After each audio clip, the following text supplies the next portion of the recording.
This is the Mafia. He was feared by cops and even the FBI.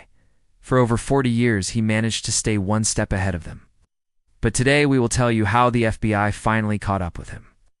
This is the story of the most brutal boss of all time. Michael Franzese was born in 1935 in New York. Michael's father was an immigrant from Italy. The man had moved to America to start a new life. He married and had 3 sons. At first, everything seemed to be going well, but then the Great Depression hit. The family had no money, and they were forced to move into a one-room apartment in the poorest part of town. It was hard for the boys to make friends here because everyone was too busy trying to survive. So they started spending their free time on the streets. They stole food, clothes, whatever they could get their hands on. When Michael turned 16, his father kicked him out of the house. He had had enough of his son's thieving. Michael had no choice but to join the Mafia. It was either that or starve to death. At first, his father didn't want him to become a Mafia member, but eventually he gave in. In fact, he made sure that Michael's initiation into the criminal group went smoothly. It wasn't long before everyone noticed that Michael was a gifted Mafia member. That guy knew how to make money. Soon he became Columbo's right-hand man.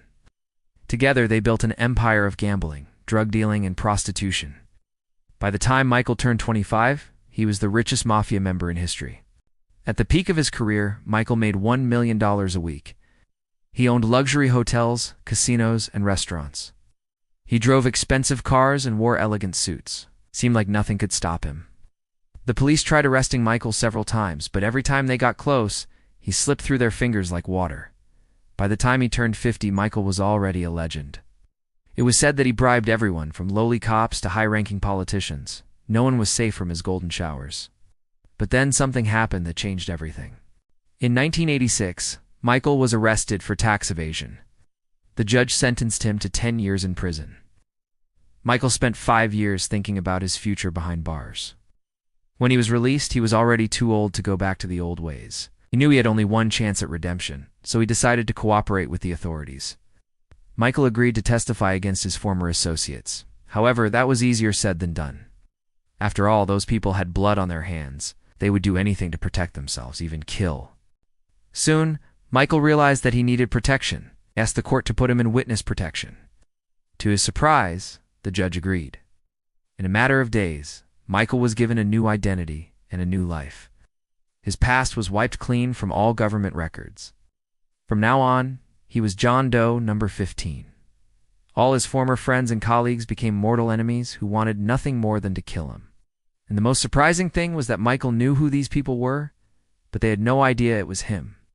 The FBI did everything possible to protect Michael, but it wasn't enough.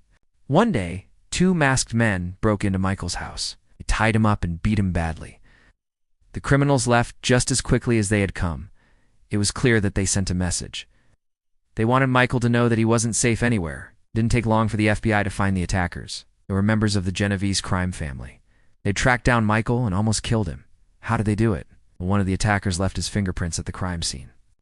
The FBI immediately linked the print to a known Genovese member. His name was Anthony Yendera. He had quite a rap sheet. He'd been arrested 30 times. Of course, he was never convicted. The cops had no evidence. But this time, they had a way to connect him to the attack on Michael. Yendera was furious when he heard that he was being brought in for questioning. He didn't realize what had happened until he saw Michael. Then he understood everything. Yendera tried to deny his guilt, but the FBI agents weren't having it. They had enough evidence to charge him with attempted murder. At first, Yendera got sentenced to 15 years in prison, but soon his sentence was reduced to 7 years. It looked like another Mafia member would spend several years behind bars. But Michael wasn't done with him yet. When he testified at Yendera's trial, he told the jury about his former colleague's crimes. He said that he personally witnessed how this man killed several people. After hearing that, the jurors didn't hesitate to convict Anthony. Michael was sure that this would be the end of it, but he was wrong. After the trial, the FBI received a mysterious phone call. On the other end of the line was a man who introduced himself as Anthony's brother. He said that if Michael testified against another Mafia member, he would make sure that the witness protection program wouldn't save him. The FBI took the threat very seriously, but there was nothing they could do about it. Michael had to decide for himself whether he wanted to keep testifying. Of course, he chose to continue. In the end, Michael testified against 50 Mafia members. They were charged with a total of 276 counts of extortion, bribery, and racketeering. Each of them got 10 years in prison. As you can imagine, the Genovese crime family was furious about this. They wanted revenge. But they didn't know where to start. After all, Michael was in witness protection. Meanwhile, Michael was afraid to go outside. He didn't even know if the FBI could protect him, but he had no choice. He had to get out of the house sometimes. One day, Michael decided to visit an old friend. He hadn't seen him for years. The friend's name was Donnie Brasco. To his great surprise, Donnie agreed to meet him. The two former Mafia bosses talked for hours. They reminisced about the good old days. Michael didn't know that this meeting was a trap. As soon as he left, Donnie reported him to the FBI. Why did he do it? Because Donnie was also a witness in another case. Michael had testified against his son in court. The son was furious and swore revenge. In the end, Donnie decided to play it safe. He knew that Michael wasn't the kind of man you could joke around with. To protect Michael, the FBI transferred him to a secret location. A few weeks later, Donnie visited him there. But Michael wasn't happy to see him. He understood that Donnie betrayed him. The two ex-bosses argued for hours. Eventually, Michael calmed down a bit. He knew that Donnie wasn't completely to blame. After all, he had threatened his family. But Michael still couldn't forgive him. Donnie returned to New York.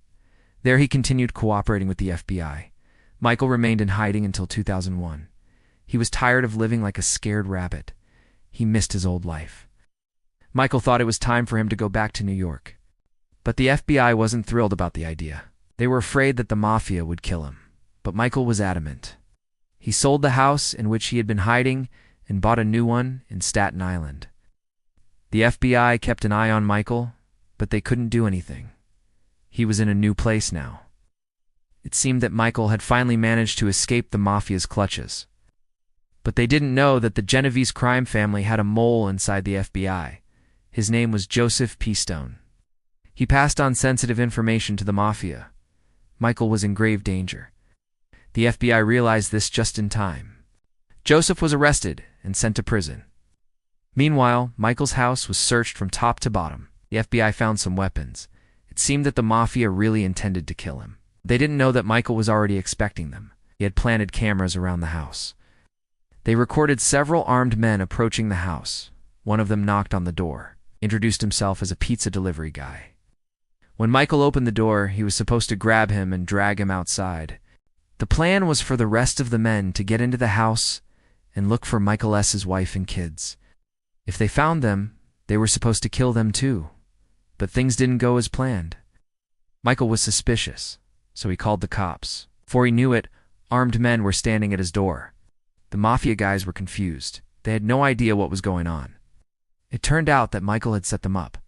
The next thing they knew, they were behind bars.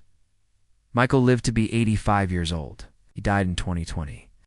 Until his death, he was one of the most wanted Mafia bosses in America. Now you know his story. Please leave a comment about what you think about this man. We wish you were able to learn something new and interesting. Don't forget to subscribe so you don't miss any new videos. See you next time.